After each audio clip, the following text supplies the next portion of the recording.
살아있는 모든 식물과 동물들은 효소의 촉매작용에 의해서 살아갈 수 있습니다. 거꾸로 말하면 효소 없이는 모든 생명체가 단 한시도 살아갈 수가 없습니다.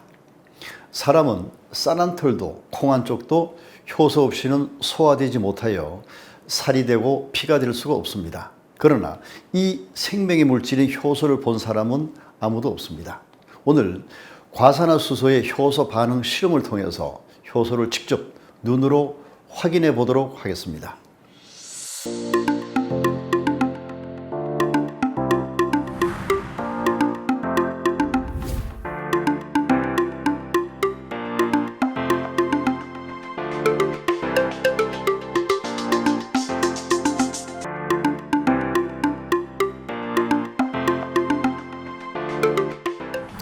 오늘 효소 실험을 위해서 식물을 대표하는 감자와 균을 대표하는 버섯, 그리고 동물을 대표하는 돼지고기를 준비했고, 그리고 오늘의 주인공인 저희가 생산하고 있는 효소 제품을 준비했습니다.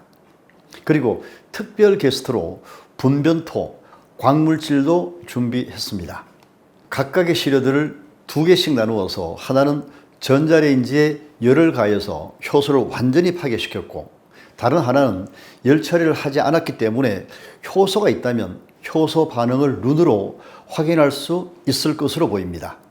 오늘 실험은 식물, 균, 동물, 광물, 그리고 저희가 만든 효소 제품에 대한 역사적인 실험이 될 것 같습니다. 먼저 식물 대표로 참가하고 있는 감자부터 해보겠습니다. 좌측은 생감자이고 우측은 전자레인지에서 1분 정도 열 처리한 감자입니다. 생감자부터 과산화수소를 넣어 보겠습니다. 식물을 대표하는 감자에 효소가 있는지, 있다면 얼마나 많이 있는지가 궁금합니다. 생감자 조각에서 하얀 거품이 서서히 일어나고 있습니다.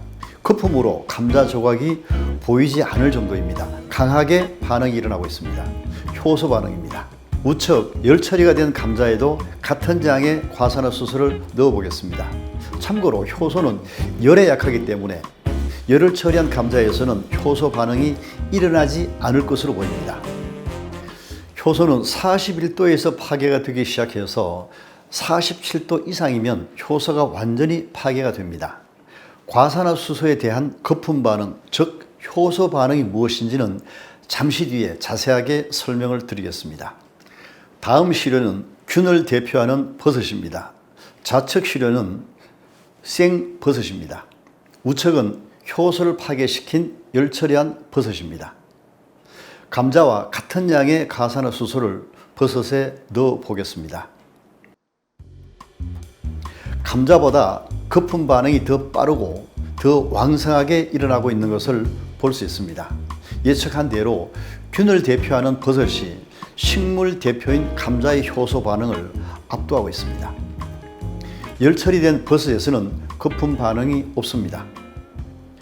버섯은 식물처럼 보이지만 식물이 아닙니다.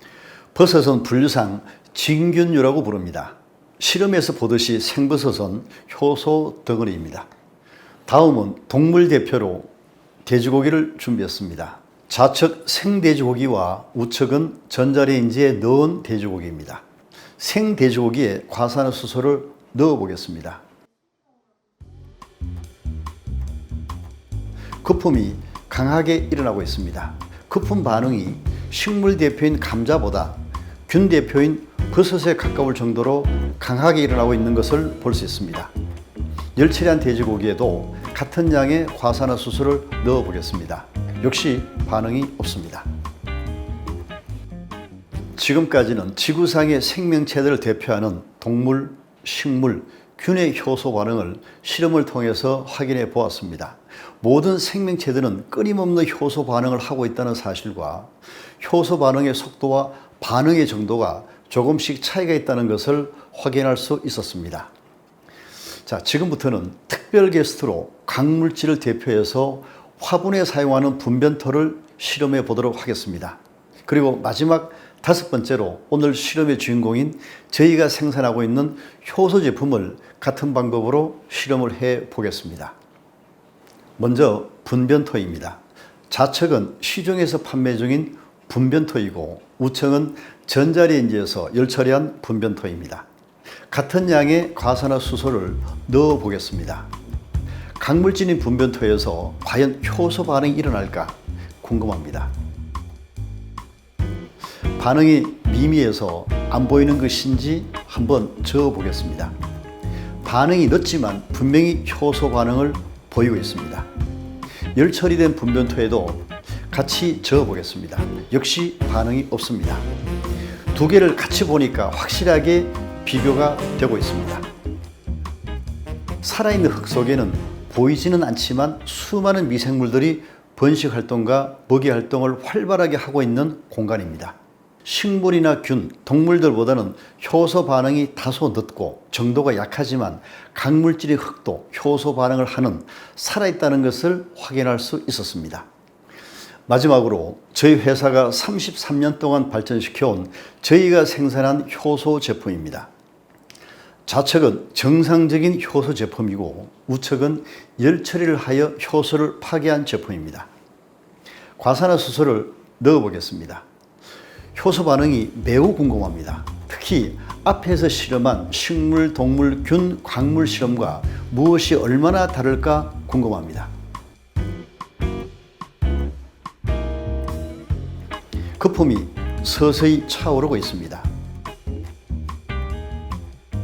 드디어 차고 넘치기 시작했습니다. 효소 반응이 자연 상태의 앞 4가지 시료들을 압도하고 있습니다. 옆에 있는 열 처리된 효소는 역시 조용합니다. 효소의 힘을 우리는 역가, 유니트라고 부릅니다.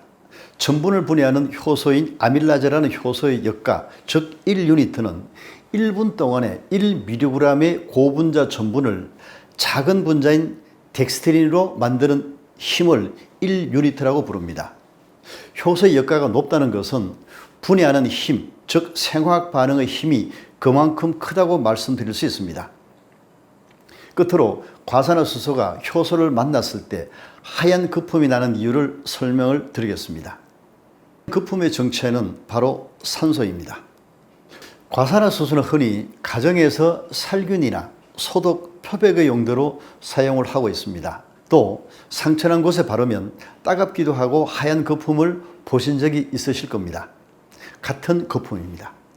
과산화수소수란 물 한 분자 H2O에 산소 하나를 결합시켜서 H2O2 상태의 분자 구조입니다. 물 분자보다는 불완전해서 원래 물 분자로 되돌아가려고 하는 불완전한 결합 구조입니다.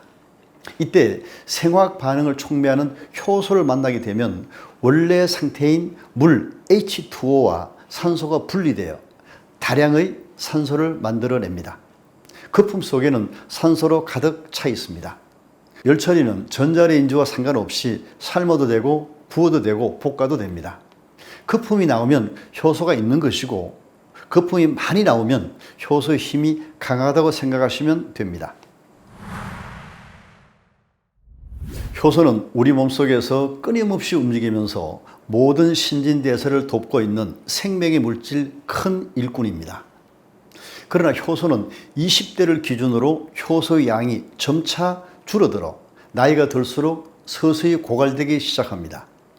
효소 고갈을 최소화하기 위해서는 무엇보다 과식, 스트레스, 술, 담배 등 불규칙한 생활 습관을 줄여주시고 효소가 부족되지 않도록 평소에 좋은 생활 습관을 잘 만들어 가시기 바랍니다.